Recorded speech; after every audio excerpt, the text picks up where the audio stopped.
Welcome to Leaders of the West, a podcast for innovators and changemakers.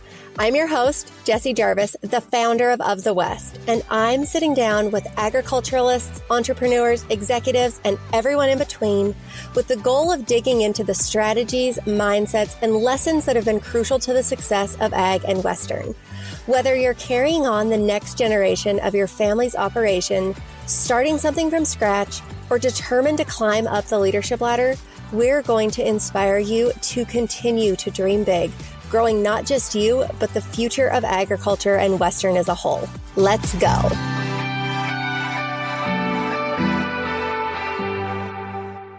Welcome to today's episode of Leaders of the West. I'm so excited to have you guys here. Thank you so much for being a listener. You are valued more than you would know. So this episode is going to be a little bit different than those that you've probably heard up until this point. We've had a lot of guest episodes, obviously, but I promised you guys that every once in a while we would have a short episode that is just me, whether it is talking about life as an entrepreneur, a wife, a mom, a business owner, something that I have struggled with in life, something that I've ran into in life where I feel like the experience that I now have could be beneficial to you. That is the purpose of those solo episodes. But today's solo episode is going to be a little bit different than that. So at the end of our guest episodes, you guys will know that I ask our guests the same 4 questions. We call them our rapid fire round. Although the questions are not necessarily rapid fire answers, they are the same questions that we ask each of our guests. So those are, number 1, what is the best piece of business or personal advice that you have ever been given? Number 2 is if you could give people any words of wisdom and you knew that they would take them to heart, what would it be? If you could go to dinner with anybody dead or alive, who would it be? And what is one quote that you lead your life by?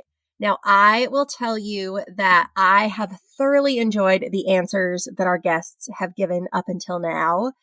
A lot of them have yet to be released because we've been recording those episodes. So I know the answers, but you guys have yet to listen to them. But let me tell you, when you do get to listen to them, you are going to love them. But a few of you guys have reached out to me and have said, hey, we love that you ask guests these questions. They're so valuable in the answers that they give. But what are your answers to these questions? So today, I am going to give you my answers to those 4 questions. So one theme that I have really started picking up on in the answers to these questions that guests give, and you're going to likely find a similar theme in mine. The most monumental, impressionable takeaways are usually very simple at their core. And I think that so often in life when we're looking for answers, we expect them to be these big, groundbreaking things. But in reality, I think that the simplest things, the things that our parents told us when we were young, right? Those are the tried and true answers to 90% of the questions in life. But because they're simple, we often kind of discard them, right? Because we think, oh no, I already know that. That can't be the answer. But it absolutely is, right? So because they are so simple, we continually need to hear them. I think a lot about the quotes that our guests have given as far as their favorite quote. A lot of those are quotes that we have already heard in life, right? That we know very well, but knowing that it resonates with them and that is the most monumental or impactful thing in their life, I think is really, really important. Same with the business advice. A lot of the advice that they give is advice that we already know, but guess what? We still need to hear it because like I said before, I think sometimes what is so simple is the thing that we need to continually hear again. Maybe that's why I have to ask my kids 15 times if they will pick up their socks because it's such a simple request, right? Or at least I should tell myself that. But I will get into my first answer for the question of what is the best piece of business or personal advice that I have ever been given? That is the best things take time. I cannot tell you who specifically gave that to me. It was probably a parent because, as I said before, it is one of those simple pieces of advice that is yet so impactful and so monumental.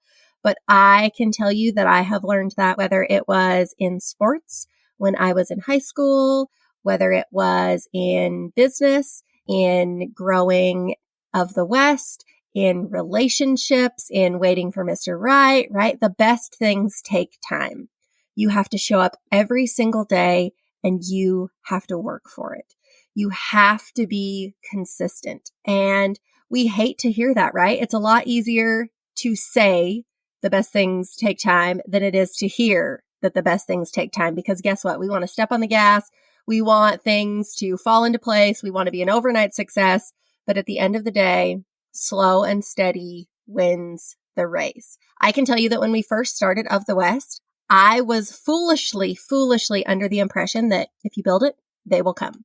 Field of Dreams, Kevin Costner, you absolutely lied to me, because build it and they will come is an absolute lie. They do not come. You have to show up. You have to do the pre-work. You have to do the post-work. You have to work every single day. And all of that work is going to add up. And that is what is going to make something successful. And we hate to hear that, right? Everybody does want to be an overnight success. I would have loved if we would have launched Of the West's website and the next day we had thousands of jobs and thousands of employers. But I can also tell you that had that happened, if that would have been my wish, that would have crushed our business, because there's no way that we would have been ready for that, right? We have slowly and steadily grown over the last 2.5 years. And because of that, our company has slowly and steadily grown. The number of employers that we work with has slowly and steadily grown. Because of that, we're able to do a really good job in our onboarding experience. When employers reach out and they have problems, we're able to address those. Myself or Sarah on our team, right? Like, we have really good customer service because we are at a rate that we can handle ourselves. We're scaling at a very slow and steady rate. And that is important because we are building those muscles, just like how we've talked about, and putting in the reps. And so that same thing is happening, but because the best things take time. So I don't know if you are in a place in life where you needed to hear that, but I can tell you that it is so impactful. I have it up on my wall in my office. It is something that I look at every day. I hate to read it, you guys. I really do. But at the same time, I know how true those 5 words are. So the next question that I ask all of our guests is, if you could give people any words of wisdom and you knew they would take them to heart, what would they be? And mine would be, seek first to understand, then to be understood. It is a principle in Stephen Covey's book, The 7 Habits of Highly Effective People. Some of you may have read that book before. If you haven't, I'll make sure that we drop it in the show notes. It is a really, really impactful book. But seek first to understand, then to be understood. There are so many issues in life, whether they are among people, among our nation, among our industry, where I think that we go in wanting to tell our side of the story, or we go in thinking that we've made an assumption as to how somebody else feels. But in reality, if we would seek first to understand, if we would truly sit down and genuinely listen to somebody and ask, why is it that you think that way? Or what is it that you think? Or what has led you to feel this way, right? If we really peeled back the layers on that onion, one of 2 things would happen. So the first is, I can almost guarantee the assumption that we made as to why somebody felt the way they did would probably be wrong, right? Because we're making that assumption on the surface and not deep down, right? You all seen the image of the iceberg and what is above water versus what is below water. What is it that 10 or 20% of the iceberg is above water and the 80 to 90% is actually below the water? That is a great representation of humans, and not just humans, but all of our problems, right? There are the surface level things, and then there's a lot that's below the surface. And so in seeking first to understand, if we take the time to really sit down and listen to people and see where they're coming from, we can get a lot more accomplished. The other thing that's really important in that is being someone who's a good listener, because how often is it that we come across people who are great listeners? We all say that we're really good listeners, but I, for one, can tell you that I'm probably not the best listener out there. And I know that it's something that I need to work on. But when you genuinely give somebody your ear, you're giving them your time, but they are much more willing to give you a genuine, authentic answer. And because of that, you're going to be able to have a genuine, authentic conversation with them. And that is something that is so missing in our world is conversation. I cannot tell you how often that we talk at each other instead of with one another. Let's come at this from the perspective of agriculture and Western. How often are we tasked with telling people our side of the story, right? We're very, obviously there are a lot of misconceptions and misinformation out there about agriculture. And, we know that is why our industry is often misrepresented or not painted in a great light. But we come in and we make the assumption as to why people feel the way we do. But how often do we ever ask them, why is it that you feel that way? Or what information has led you to believe that? Or, what kind of questions or concerns do you have with the industry? And why do you have those concerns? I think that one of the things that we would find if we were willing to do that is that a lot of their questions or concerns or reservations are probably very similar to ours. We are all just going about them and attacking those from different ends, right? We have a different plan of attack, if you will. If you think about it and flip it around, what if somebody who thought differently than you did came to you and truly wanted to understand why you had that set of beliefs? Well, first of all, that's really rare because very, very rarely does that happen when somebody genuinely wants to come and hear your thoughts instead of just tell you why you should feel the other way. But that is going to make you more willing to truly tell somebody, hey, these are my reservations, or these are my hangups, or this is why I feel this way. And if you're willing to listen, then you are also going to be better understood too, right? And I think that is something that is so important, whether it is in life, with your personal relationships. If you and your spouse are, having an issue, we all want to tell them, well, this is why I feel this way. But rarely do we first ask the other person, why are you feeling this way? The same in business, right? Whether it is an issue with your employees or you are negotiating a business deal with another company. So often we go in and we kind of try to bulldog people into thinking our way. I think that would allow us to really shift our perspective, and honestly, a lot more progress would be made in those conversations. So if you are in a place in life where you can seek first to understand, then to be understood, I think that you are going to be a lot better off. I know that is something I need to work on, but I can tell you that when I do go in with the intention of understanding, then to be understood, if I flip those priorities around, I tend to get a whole lot more done, whether it is in progress or make a larger impact. So seek first to understand, then to be understood. Thank you for that, Stephen Covey. So the next question that I ask our guests is, if you could go to dinner with anybody dead or alive, who would it be? And this is a question that is equal parts difficult and equal parts easy for me. So if I was thinking specifically on those who are alive, I honestly cannot think of anybody who is alive right now who I would absolutely die to go to dinner with. No pun intended. There's not a president that I have an interest in. There are not celebrities that I'm interested in. There's not a musician I would love to sit down with. I truly cannot think of anybody. Not to say that they're not out there. I'm sure that there's somebody, if I really, really thought about it. But as far as somebody who instantly jumps to mind, there is not. But when it comes to people who are no longer with us, so I feel like I have the hardest time choosing. So if I could pick two people, my natural would be my grandparents, Ray and Marie Thompson, which would be my dad's parents. But because you can only pick one, I would pick my grandpa, Ray.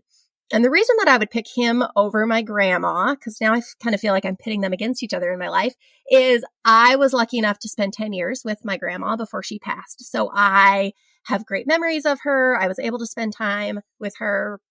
So I have that with me. But I was not able to meet my grandpa Ray before he died. He died in 1974. So, 20 some years before I was born. He and my grandma Marie, they are the people who started our ranching operation. But one of the things that I find so interesting about them, and specifically about my grandpa Ray, is that he was born in 1906. That is almost 120 years ago. And it is so interesting to me if I really sit back and think about how far our industries and our nation and the world has come since then. I am somebody, if you follow me on social media or on Instagram, you know that I am really big into family history and family heritage. And I am lucky to have had some historians in our family where I do know quite a bit about my family history, but also being somebody who, for most people my age, their grandparents are in their 80s, right? So that would mean that they were born in the 40s, maybe the 50s. For me to have a grandpa who was born 6 years into the 1900s, like my family and the generations of my family are very far back in life. And so because of that, I feel like I'm not that far removed from the time of World War I and World War II and the Great Depression. And to know that my grandpa lived through all of those really striking times in our existence is something that I would love to really sit down and pick his brain about. But also, both my grandma and my grandpa came from families who were very involved in agriculture, in mining, trapping. They were sheep herders, but they always worked for other people. And my grandma and grandpa were the first two to purchase our ranch and really build that from scratch, right? They were the true first generation, if you will. And I am so inspired by them and the sacrifices that they made and how hard life was for them. And not just for my grandparents, but for everybody in that time period, right? Our ranch, they bought that in 1946. It was a completely different world then. There was a different breed of people back then too, right? People were stronger and they were tougher and they were harder workers and they were the salt of the earth. And, my grandparents, honestly, they came from nothing and they were able to build something very special that has absolutely changed our family. I know that my dad and his sister were impacted by that. I have obviously been impacted by that. Their decision to go all in and chase their dreams truly has changed the future of our family for the better forever.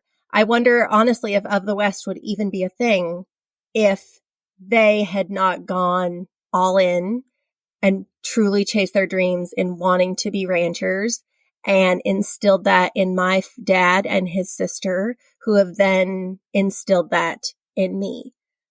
I would also love to sit down with him just to hear stories of that day and age, because it is so different from what we experience now.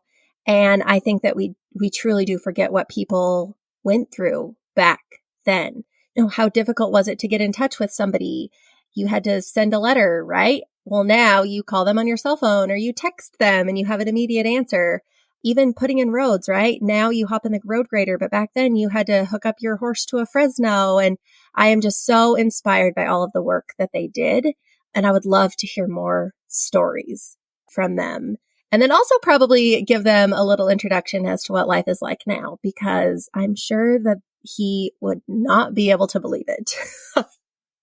And then finally, what is one quote that you lead your life by? The quotes that our guests have given us, I know I alluded to this in the beginning of this episode, but they have been amazing. If you guys are not following Of the West on Instagram, we drop a lot of those quotes in quote cards that you can share in your stories or on social media. But if you're ever looking for those quotes, if they ever resonate really well with you, if they hit you right in the feels when you need them to, make sure to go over to Instagram. I can almost guarantee you're going to be able to find those quotes over there. But the quote that I lead my life by is, "You're never wrong to do the right thing." It is a quote by Mark Twain. And I can tell you that it is that in a nutshell, right? It is kind of self-explanatory.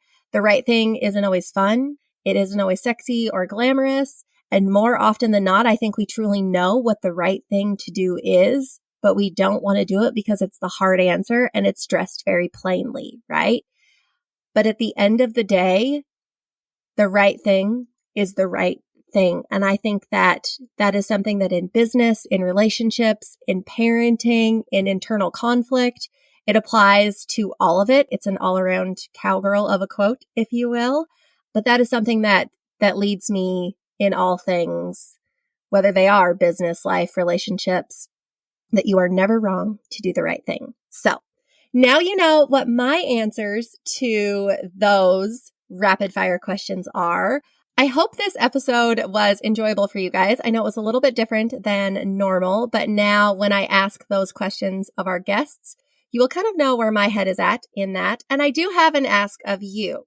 So do me a favor, ask yourself these questions, put the answers on social media, Instagram stories, tag me, tag of the West. We want to hear what your answers to these 4 questions are. And I'll make sure that we drop them in the show notes so that you can easily find them to refer to them so that you can use them. But we want to see your answers to these 4 questions.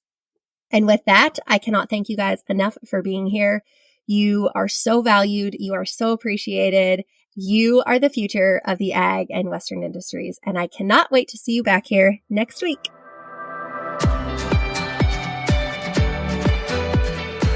If you loved this episode, do us a favor and share it with someone else who might find just as much value in it as you did. We're on a mission to continue to grow and strengthen the future of agriculture and Western industries, and you spreading the word helps us make more of a positive impact. It also makes a big difference when you take a minute to go rate and review the show.